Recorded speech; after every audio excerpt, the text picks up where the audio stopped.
жошы ұлысы тарихында Сарайшық қаласының орны ерекше. Бүгінде осы орта ғасырлық Сарайшық қалашығын зерттеу, одан табылған жәдігерлерді сақтау мәселесінде тікелей Сарайшық музей қорығы шұғылданып келеді. Сарайшық музей қорығы өзінің тарихын 1963 жылдан бастайды. Осы кезеңде Сарайшық ауылына тарихшы Мұстажап Намазғалиев келген болатын. Ол бірден ауылға келгеннен кейін жердегі шашылып жатқан жәдігерлерді жинап, орта ғасырлық Сарайшыққа арналған алғашқы қоғамдық негіздегі музейді жасақтай бастады. Кейін 1999 жылы Қазақстан мұнайының 100 жылдығын тойлау қарсаңында Қазақстан Республикасы үкіметі Сарайшықта музей қорық жасау мәселесін көтерді. Бұл мәселені тікелей жүзеге асырған сол кезеңдегі Атырау облысының әкімі біртуар азамат Иманғали Тасмағамбетов болатын. Иманғали Тасмағамбетов айналдырған 5-6 айдың ішінде Атырау облысындағы ірі мұнайлы компаниялардың қаражатын жинақтап, осы Сарайшық ауылында бүгінде аты әлемге әйгілі болған Сарайшықты ұлықтау мақсатында үлкен музей қорықты жасап шығарды. Сарайшық музей қорығы өз жұмысын 3 қыркүйекте бастады. Музей қорықтың ашылуына сол кезеңде елбасы Нұрсұлтан Әбішұлы Назарбаев келіп қатысқан болатын. Ал 2018 жылы облыстық деңгейдегі музей қорық тікелей республикаға бағындырылды. Яғни 2018 жылы сәуір айында Сарайшық мемлекеттік тарихи мәдени музей қорығы Қазақстан Республикасы мәдениет және спорт министрлігіне бағындырылып, тікелей үкіметтің тапсырмаларымен жұмыс жасай бастады. Басты мақсатымыз орта ғасырлық Сарайшық қаласы төңірегіндегі ғылыми ізденістерді жандандыру және табылған жәдігерлердің барлығын ғылыми негізде сөйлету еді. Сонымен бірге орта ғасырлық Сарайшық туралы тарихи деректерді жинақтау. Міне осы мақсатта бүгінде біздің музей қорықтың қызметкерлері жұмыс жасап келеді. Ал енді Сарайшықтың орта ғасырлықтағы маңызына келетін болсақ, тарихи деректер, соның ішінде Әбілғазы Бақадүрдің жазуына сүйенер болсақ, Сарайшық қаласының іргесі атақты Шыңғыс ханның немересі Бату ханның басшылығымен салынған екен. Бұл шамамен 13 ғасырдың алғашқы жартысы болса керек. Сарай Бату, Сарай Берке, одан да басқа сарай атымен аталатын Алтын Орданың ұлық ұлыстың астаналар қатарында Сарайшық қаласы атала бастады. Егер тарихи деректерге мән беретін болсақ, бүгінде ұлық ұлыс тарихында 150-ден артық қала бар екен. Бұның өзі бір кезеңде, кеңестік кезеңде, орта ғасырларда Шыңғыс империясы отырықшы халықтардың барлық қалаларын қиратты деген дақпыртты жоққа шығарады. Міне Сарайшық қаласы осылайша жошы ұлысының алып империяның іргелі қалаларының біріне айналды. 1861 жылы табылған топографиялық картаға сенер болсақ, орыстың топографы Алексеев салған.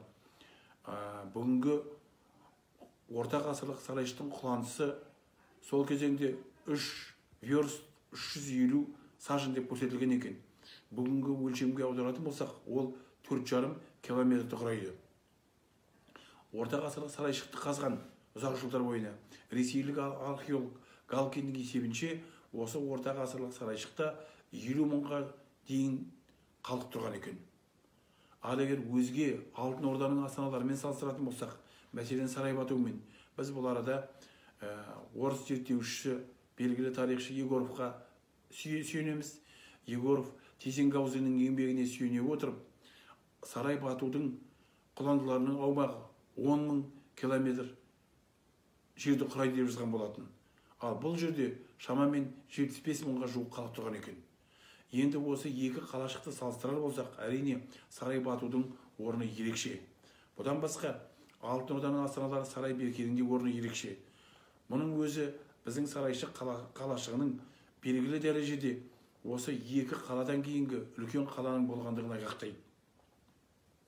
Сарайшық бұл Алтын Орданың кіші астанасы деңгейіне жетті. Егер 20 ғасырдың бас кезіндегі Құрбанғали Халидтің еңбегіне арқа сүйейтін болсақ, Құрбанғали Халид Сарайшық қаласы төңірегінде ханзадалар отырды. Бұл жердегі билік ұрпақтан ұрпаққа жалғасты деп жазған болатын.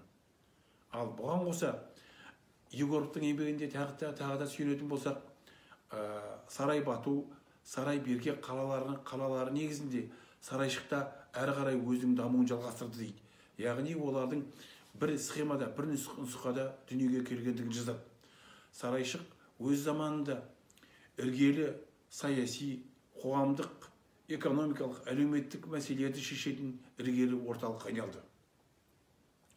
Сөз жоқ, бұл кезеңде сарайшық Европа мен Азияны байланыстыратын үлкен орталыққа айналғандығында, жібек жолының үлкен орталығына айналды.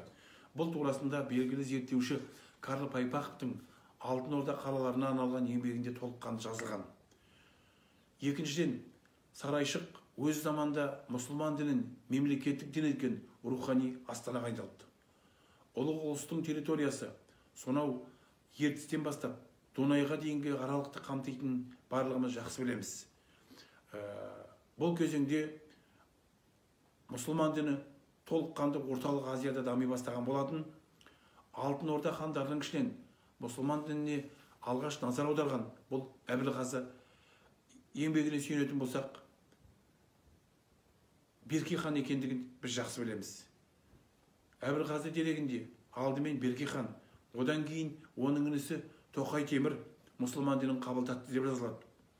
Мұсылман дінінің сарайшықта қабылданғандығы туралы, сарайшықтың іргелі орталыққа айналғандығы туралы, рухани астана болғандығын біз сонымен бірге Шыңғыс Наме еңбегінен, Әбдіғапар Қырымидің еңбегінен толықтай таныса аламыз.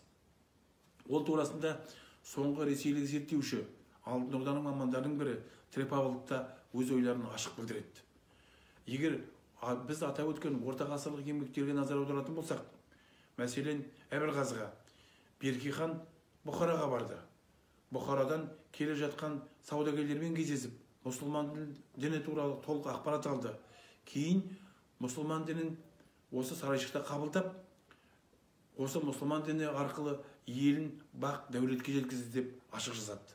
Ал енді Шыңғыс Наме бұл Берке ханның Хорезмге барғандығын жазады. Ал Әбдіғапар Қырыми өз еңбегінде Берке ханның Үргенішке барып, жанына 500 адамды ертіп келіп, сарайшықта өзінің тарихи шешімін қабылдаған жазады. Әрине, біз ата тарихтан мұсылман дінін мемлекеттік дін қылған Өзбек хан екендігін білеміз. Міне осыдан кейін мұсылман діні толықтай Жошы ұлысында үстемдікке ие болды. Сонымен бірге бұларда біздің басты атап өтетініміз Жошы ұлысында тек қана мұсылман дін емес, өзге де әлемге тараған белгілі діндердің орталығы бола білді деп айта аламыз. Мәселен, Италияның көпесі Пасхалияның миссионердің осы сарайшықта келіп тұрақтап тұрғандығын біз жақсы білеміз. Бізге белгілі Ибн Батутаның еңбегінде де 14 ғасырдағы сарайшықта мұсылман дінін тарататын діни қызметкерлердің болғандығын ашық жазады. Біз сарайшықта мұсылман дінін тарататын сейіттердің, қожалардың, молдалардың, хафиздердің еңбек еткендігін жақсы білеміз. Осы арада біз Трепавловтың еңбегіне арқа сүйейтін болсақ, Трепавлов сейіт қожалардың ішінен Ибрагимді ерекше атап өтеді. Кейін археологиялық қазбалар кезеңінде осы орта ғасырлық сарайшықтың территориясынан мешіттердің орны табылды. Дегенмен бұл бағыттағы зерттеулер болашақта жалғасады деп есептейміз. Келесі бір сарайшықтың ерекшелігі бұл сарайшықта алтын тақтың болғандығы деп атап өтер едік. Алтын тақ дегеніміз ол билік, мемлекеттік билік. Мемлекеттік билікті басқарған хандардың өз билігін жүргізіп отыратын орны екендігін біз жақсы білеміз. Алтын тақ бұл орта ғасырлық зерттеушілердің еңбегінде анық суреттеледі. Мәселен, тағы да Ибн Батутаға сүйенетін болсақ, Ибн Батута өз еңбегінде Алтын Орданың хандарының отырған тағын ерекше сипаттап көрсеткен болатын. Мәселен, өзінің еңбегінде ол Алтын Орда ханының отыратын үстіне ілінген айдың 42,5 килограмм алтынмен қапталғандығын жазғандығы. Әрине, бұл 42,5 килограмм дегеніміз жай ғана ауызға айтуға оңай. Ал бұл дегеніміз үлкен шексіз билікті айғақтайтын дүние. Кейін осы сарайшықта қазақ хандығының ғана Қасым ханның да алтын тағы болды. Ол турасында белгілі зерттеуші орта ғасырлар маманы Нұрлан Атығаев жазған болатын. Бүгінде біз осы алтын тақты қайттан қалпына келтіру мәселесін қолға алып, қазір бүгінде белгілі бір дәрежеде жұмыстар жүргізудеміз. Алтын тақ жөнінде неміс ғалымы Шуплер де жазған болатын. Ол да алтын таққа үлкен таңғалыспен сипаттайды. Болашақта бұл бағыттағы да зерттеулер өз жалғасын табады. Ендігі бір сарайшықтың өзіндік ерекшелігі бұл сарайшықтың ел билеушілерінің пантеонына айналғандығы туралы. Әрине бұл мәселе кеңірек жазылып та келеді, айтылып та келеді. Дегенмен соңғы жылдарға дейін сарайшықта 7 хан жерленген екен, оны шынайы жазған екен деген әңгімелер толықтай зерттеулерде, баспасөзде орнықты. Белгілі осы ноғайлы кезеңінің маманы, бірнеше еңбек арнаған Әнес Сарай ағамыз өзінің ноғайлы еңбегінде бүгінге дейін бір кезеңде Шынаяздың алғашқы басылымында сарайшықта бар дейді, 9 ханның моласы деп жазылған, өз көзімен оққан бірнеше рет ескерткен болатын. Яғни сарайшықта 7 хан емес, 9 хан жатыр. Ал сарайшықта 1999 жылы ашылған кесенеге назар аударатын болсақ, сарайшықта бар дейді, 7 ханның моласы делінгенмен, 3 алтын орданың ханы, 1 қазақ хандығының ханы, 3 ноғай биінің есімдері жазылған. Яғни бұл тарихты сүйер қауымға, тарихшыларға сөз жоқ үлкен толғанысқа итермелейді. Өйткені ноғай билері ешқашан Шыңғыс ханның кіндігінен тарамағандықтан, оларды хан қатарына қосуға біздің құқығымыз жоқ. Бүгінгі біздің ізденістерімізге байланысты біз бұл ойларды белгілі дәрежеде зерттеп, өзгертіп жатырмыз. Біз бұл арада Тоқтығанның, Мөңке Темірдің, Жәнібектің, Бердібектің жерленгендігін білеміз. Бұған қоса, бүгінде біз Тоқтамыс ханды да осы сарайшықта мәңгілік мекені осында екендеген тоқтамға келдік. Бұл дерек Ноғайлының Едіге жырында ғана жазылған.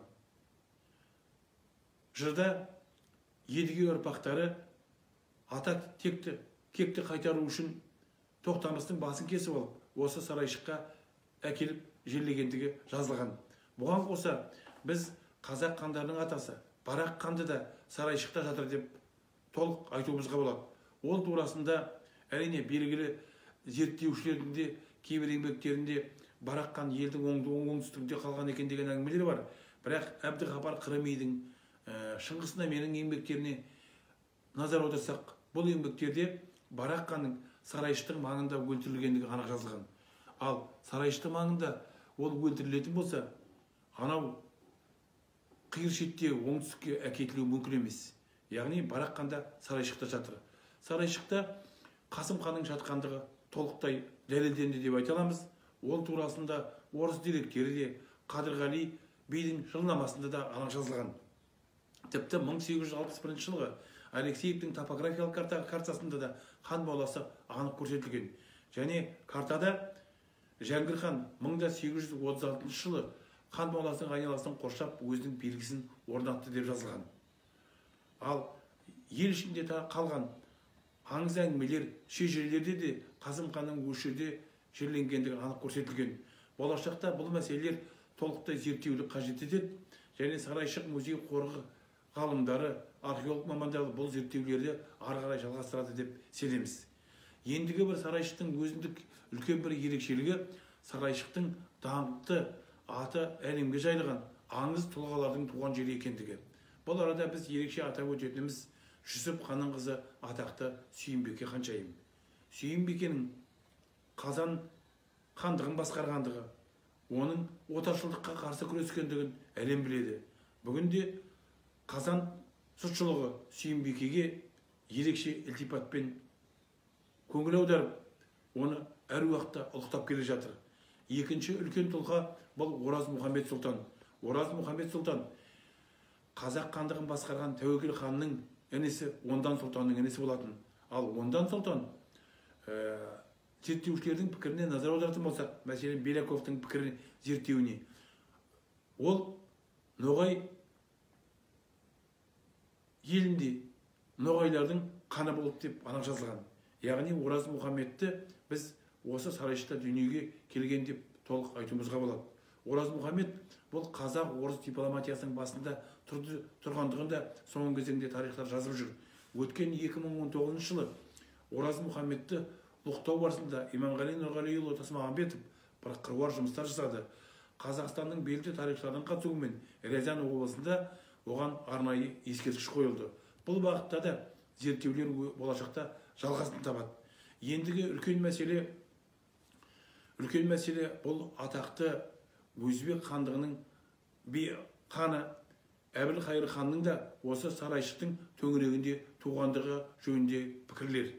Бұл пікірлер болашақта толыққанды зерттеулерге ұласады деген ойдамыз. Бұған қосымша сарайшықта кіші орданың ханы Жәңгір хан да дүниеге келген екен. Яғни сарайшық ұлы тұлғалардың дүниеге келген алтын бесігі, кіндік қан тамған мекені. Бұл бағытта сарайшық музей қорығы өзінің ізденістерін ары қарай жалғастырады. Бұл жөнінде біз Мәдениет және спорт министрлігіне 2-3 үлкен ғылыми жоба тапсырдық. Бұл жобаларымыз өтіп қаражат түсетін болса, бұл деректерді біз Иран, Түркия, Қытай архивтерінен іздестіріп елге әкелеміз деген ойдамыз. Бұған қоса 2019 жылы орта ғасырлық сарайшықтың цитаделінің солтүстік қақпасы табылды. 2020 жылы Мәдениет спорт министрлігінің қолдауымен осы қақпада көтеріледі деген ойдамыз. Яғни сарайшықтың жаңалығы алда болмақ.